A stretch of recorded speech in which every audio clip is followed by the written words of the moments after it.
Welcome to Parnika Maths. AP into Maths మా 11th chapter 3-dimensional geometry. Last వీడియోలో exercise 11b complete అయిపోయింది కదా. ఈ వీడియోలో exercise 11c స్టార్ట్ చేద్దాం. కొందరు కామెంట్స్లో అడుగుతున్నారు ఎగ్జాంపుల్ ప్రాబ్లమ్స్ కూడా చెప్పమని. ఎగ్జాంపుల్ ప్రాబ్లమ్స్ కొత్త మోడల్ అయితే నేనే చెప్తాను మా. ఇవి సేమ్ మోడల్. ఇప్పుడు నేను ఏ ప్రాబ్లమ్స్ అయితే ఎక్సర్సైజ్లో చెప్తున్నానో సేమ్ మోడల్ మా. ఎగ్జాంపుల్ ప్రాబ్లమ్స్ నంబర్స్ మారాయి అంతే. మీరు ఓన్గా సాల్వ్ చేయగలరు. మీరు ఎప్పుడైతే ఓన్గా సాల్వ్ చేయగలరు అనుకుంటానో ఆ ఎగ్జాంపుల్స్ మాత్రమే నేను చెప్పను. కొత్త మోడల్ ఉంటే నేనే చెప్తాను. ఓకేనా? మరి ఎక్సర్సైజ్ 11 స్టార్ట్ చేద్దామా? ఫస్ట్ రోమన్లో ఫస్ట్ వన్ క్వశ్చన్ చూడండి. ఏమి ఇచ్చారు? 3 vertices of a parallelogram ABCD are ABC values ఇచ్చారు. Find the coordinates of the fourth vertex. ABCD ఏమన్నారు? పారలెలోగ్రామ్ అన్నారు. ABC వాల్యూస్ ఇచ్చేసారు. D వాల్యూ కనుక్కోమన్నారు. ఆ Dని XYZ అనుకుందాం. ఇక్కడ చూడండి, ఏసీని బీడీని జాయిన్ చేస్తే mid point of AC equals to mid point of BD కదా. ఈ రెండు బైసెక్ట్ ఈచ్ అదర్ కదా. Solution given A equals to 3, -1, 2, B equals to 1, 2, -4 and C equals to -1, 1, 2. Let D equals to x, y, z. Given ABCD is a parallelogram.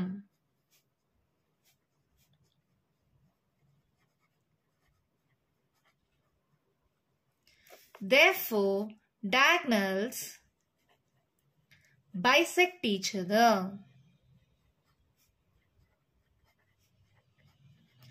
రెండు bisect అవుతాయి అంటే ఏంటి? Mid point of AC is equals to mid point of beedi.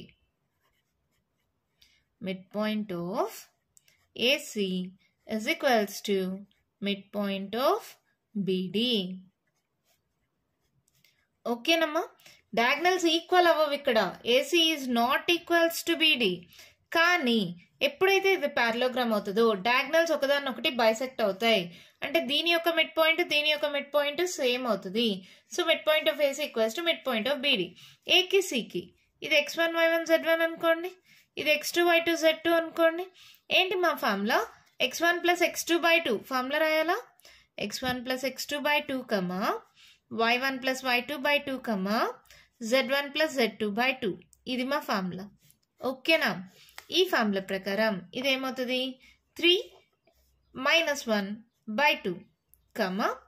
-1 + 1/2 2 + 2/2 x1 + x2/2 మా.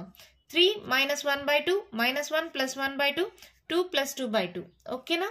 ఇప్పుడు బీడీకి బీకి డీకి ఏదైనా అనుకోండి, మీ ఇష్టం. కావాలంటే దీన్ని x1 y1 z1 అనుకోండి, దీన్ని x2 y2 z2 అనుకోండి. జస్ట్ యాడ్ చేయండి మా. x + 1/2 y + 2/2 z - 4/2 ఈక్వేట్ చేసుకుందాం అంతే. 3లో 1 పోతే ఇంకొక స్టెప్ చేసి మళ్ళీ ఈక్వేట్ చేసుకుందామా? 3లో 1 పోతే 2 మా, 2/2. 1లో 1 పోతే 0, 0/2 2 3 4/2 is equals to x + 1/2, y + 2/2, z - 4/2. అవునా? ఇప్పుడు ఈక్వేట్ చేసుకోండి. ఏమవుతుంది? x + 1/2 equals to 2/2. 2 క్యాన్సిల్ చేయొచ్చా? x ఈక్వల్స్ టు ఈ +1 ఇటు సైడ్కి వెళ్తే -1, x ఈక్వల్స్ టు 1. అందుకే క్యాన్సిల్ చేయలేదు. y + 2/2 is equals to 0/2 అంటే 0 మా. అంటే y + 2 ఈక్వల్స్ టు 0 × 2 అంటే 0నే. y ఈక్వల్స్ టు ఏమవుతుంది? -2. ఇక్కడ 4/2 ఈక్వల్స్ టు z - 4/2. 2 క్యాన్సిల్ చేయొచ్చా? z equals to 4. ఈ -4 ఇటు సైడ్కి వెళ్తే +4, z ఈక్వల్స్ టు 4 + 4 8. అవునా? therefore fourth vertex D is equals to x, y, z that equals to 1, -2, 8 and the problem అయిపోయింది. చాలా సింపుల్ మా. ఎప్పుడైతే అది పారలోగ్రామ్ అన్నారో mid point of AC equals to mid point of beedi అవుతుంది. జస్ట్ వాల్యూస్ సబ్స్టిట్యూట్ చేసాము. Formula వచ్చి x1 + x2/2 y1 + y2/2 z1 plus z2 by 2. Value substitute చేసి సాల్వ్ చేస్తే xyz వాల్యూస్ వచ్చేసాయి. ఓకేనా? ఈజీగానే ఉంది కదా, అర్థమైంది కదా. మరి నెక్స్ట్ ప్రాబ్లం చూద్దామా. క్వశ్చన్ చూడండి మేము ఇచ్చారు. If the origin is the centroid of the triangle PQR, centroid వచ్చి origin అంటే 0, 0, 0 with the vertices PQR values ఇచ్చారు. Find the values of ABC. ఇక్కడ A, ఇక్కడ B, ఇక్కడ C ఉంది. ఈ వాల్యూస్ ని కనుక్కోమన్నారు. సెంట్రాయిడ్ కి ఫార్ములా వచ్చి x1 plus x2 plus x3 by 3, y1 plus y2 plus y3 by 3, z1 plus z2 plus z3 by 3. అది సెంట్రాయిడ్ కి ఫార్ములా అమ్మా. ఇక్కడ రాయమంటారా? Centroid equals to x1 plus x2 plus x3 by 3, y1 plus y2 plus y3 by 3, z1 plus z2 plus z3 by 3.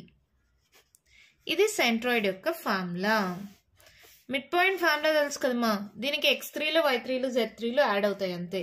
అక్కడ by 2 ఉంటుంది, ఇక్కడ by 3 వస్తుంది. ఓకేనా? ఇక్కడ PQR వాల్యూస్ ఇచ్చారు కదా. x1 y1 z1 అనుకోండి, ఇది x2 y2 z2 అనుకోండి, ఇది x3 y3 z3 అనుకోండి. ఓకేనా? జస్ట్ సబ్స్టిట్యూట్ చేయండి. x1 2a minus 4 plus 8 by 3, 2 plus 3b plus 14 by 3, 6 minus 10 plus 2c by 3 is equals to origin 0, 0, 0 ఇచ్చారు మా క్వశ్చన్లో. ఓకేనా? ఇంకొక స్టెప్ సాల్వ్ చేసుకుందాం. 2a 8లో 4 పోతే ఎంత? 4. So 4 by 3. ఇది 3b ప్లస్ 14 15 16 by 3. ఇది ఏమవుతుంది? 2c 10లో 6 పోతే 4, పెద్ద number symbol -4 by 3 is equals to 0, 0, 0. Equate చేసుకున్నాం first term. So 2a plus 4 by 3 equals to 0. అంటే 2a plus 4 equals to 0. అంటే 2a equals to -4. ఏమవుతుంది?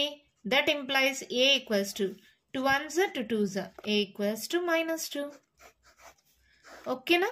అలాగే 3b plus 16 equals to 0 into 3 అంటే 0 అయిపోతుంది మా. 3b equals to -16, b equals to -16 by 3. 2c minus 4 equals to 0 అవుతుంది. 2c equals to 4 అవుతుంది. c equals to 4 by 2 అవుతుంది. 2 2s కదా, c equals to 2 అవుతుంది. సో ABC వాల్యూస్ వచ్చేసాయా? Therefore a equals to -2, b equals to -16 by 3, c equals to 2. అంతే, problem అయిపోయింది. చాలా simple. ఇక్కడ ఈ ప్రాబ్లం చేయాలంటే మిడ్ పాయింట్ ఫార్ములా కావాలి. ఏంటది? x1 plus x2 by 2, y1 plus y2 by 2, z1 plus z2 by 2. అదే ఈ ప్రాబ్లం చేయాలంటే సెంట్రాయిడ్ ఫార్ములా కావాలి. ఏంటది? x1 plus x2 plus x3 by 3, y1 plus y2 plus y3 by 3, z1 plus z2 plus z3 by 3. Value substitute చేసాం. First term, second term, third term equate చేసుకుంటే వచ్చేసింది. ఎంత సింపుల్గా ఉన్నది కదా. నెక్స్ట్ ప్రాబ్లం చూద్దామా. క్వశ్చన్ చూడండి మా ఏమిచ్చారు. If a and b be the points 3, 4, 5, -1, 3, -7 respectively. అంటే given a equals to 3, 4, 5, b equals to -1, 3, -7. Find the equation of set of points P such that PA square minus PB square equals to K square, where K is a constant. Let P equals to x, y, z అనుకుందాం. ఓకేనా? వాళ్ళు ఇచ్చిన condition తీసుకోండి. Given that PA square minus PB square is equals to K square. అవునా? ఇది common గా ఉంది కాబట్టి ఇది x2 y2 z2 అనుకోండి. ఇప్పుడు ఏని x1 y1 z1 అనుకోండి. PA స్క్వేర్ అంటే డిస్టెన్స్ ఫార్ములామా. x2 ఇక్కడ హోల్ స్క్వేర్ ఉంది కదా, ఫార్ములాలో రూట్ వస్తుంది మా. రూట్ స్క్వేర్ క్యాన్సిల్ అయిపోతుంది. ఓకేనా? ఫార్ములా ఏంటి? Root of x2 minus x1 whole square plus y2 minus y1 whole square plus z2 minus z1 whole square. అక్కడ రూట్ హోల్ స్క్వేర్, ఇక్కడ హోల్ స్క్వేర్ ఉంది కదా, రూట్ స్క్వేర్ క్యాన్సిల్ అయిపోతుంది. ఇప్పుడు చూడండి, x2 minus x1 whole square, y2 minus y1 whole square, z2 minus z1 whole square, minus of. ఇప్పుడు ఇది x2 y2 అలాగే పెట్టుకోండి. ఇది x1 y1 z1 అనుకోండి. x2 minus of minus plus x1 whole square, y2 minus y1 whole square, z2 minus of minus plus 7 whole square is equals to k square. ఓకేనా? Solve చేసుకోండి మా. a square plus b square 3 square 9 minus 3 2s are 6x. y square plus 4 square 16 minus 4 2s are 8y.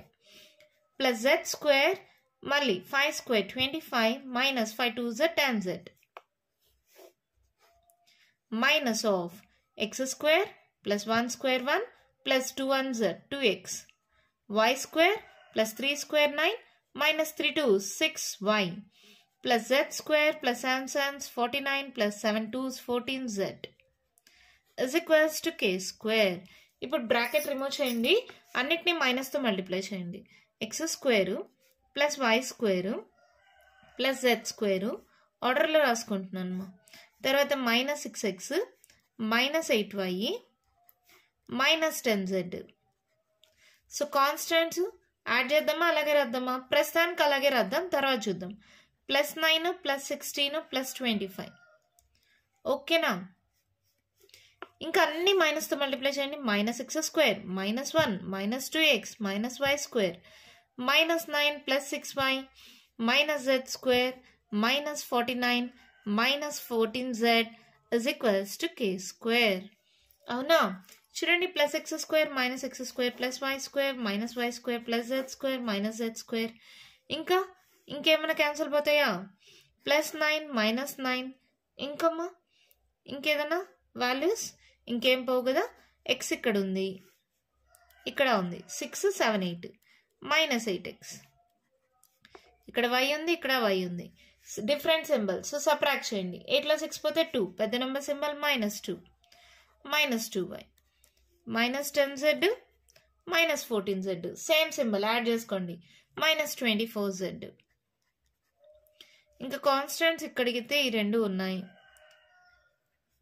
ఇంకిక్కడ ఈ రెండే కదా. Minus 49 minus 1 మా minus 50 అవుతుంది కదా. 16 plus 25 10 11 3 4 41. అది ప్లస్ కదా. Minus 50 plus 41 different symbol, subtract చేయండి. 10లో 1 పోతే 9, క్యారీ అని ఇచ్చేసి ఉంటాం, పెద్ద number symbol minus. So minus 9 is equals to K square. అవునా? ఇక్కడ చూడండి, అన్నిట్లో మైనస్ ఉంది కదా. సో మైనస్ని కామన్ తీసేద్దాం. ఏమవుతుంది అప్పుడు? ఈ కే స్క్వేర్ని కూడా ఇటు సైడ్కి పంపించేద్దాం ఫస్ట్. అలాగే minus 8x minus 2y minus 24z minus 9 minus K square equals to 0. అన్నిట్లో మైనస్ కానీ కామన్ తీస్తే ఏమవుతుందమ్మా? 8x plus 2y plus 24z plus 9 plus K square equals to 0. This is our answer. చాలా సింపుల్ మా. ఇక్కడ AB points ఇచ్చారా, ఒక condition కూడా ఇచ్చేసారు. PA square minus PB square equals to K square అని. Let PB x comma why Kamma Z. ఇక్కడ ఎలాగో స్క్వేర్ ఇచ్చేసారు, పిఏ స్క్వేర్ పీబీ స్క్వేర్ అని. సో ఏమవుతుంది? రూట్ స్క్వేర్ క్యాన్సిల్ అయిపోతాయి. ఆ స్టెప్ రాయలేదు, డైరెక్ట్గా మీకు తెలుసు కదా, రూట్ స్క్వేర్ క్యాన్సిల్ అయిపోతాయి. ఫార్ములా ఏమవుతుంది? x2 minus x1 whole square y2 minus y1 whole square z2 minus z1 whole square. Value substitute చేసి మళ్ళీ తర్వాత ఏమైనా క్యాన్సిల్ పోతే క్యాన్సిల్ చేసి సాల్వ్ చేస్తే మనకు కావాల్సిన ఆన్సర్ వచ్చేసింది. ఓకేనా? దీంతో ఫస్ట్ రోమన్లో ఉండే ప్రాబ్లమ్స్ కంప్లీట్ అయిపోయాయి. నెక్స్ట్ వీడియోలో సెకండ్ రోమన్లో ఉండే ప్రాబ్లమ్స్ డిస్కస్ చేద్దాం. ఈ వీడియోలో నేను చెప్పిన దాంట్లో ఇంకా మీకు ఏమైనా డౌట్స్ ఉంటే కామెంట్ బాక్స్లో అడగండి. మీకు కానీ ఈ వీడియో నచ్చినట్టయితే లైక్ చేయండి, షేర్ చేయండి, నా ఛానల్ని సబ్స్క్రైబ్ చేసుకోండి. Thank you.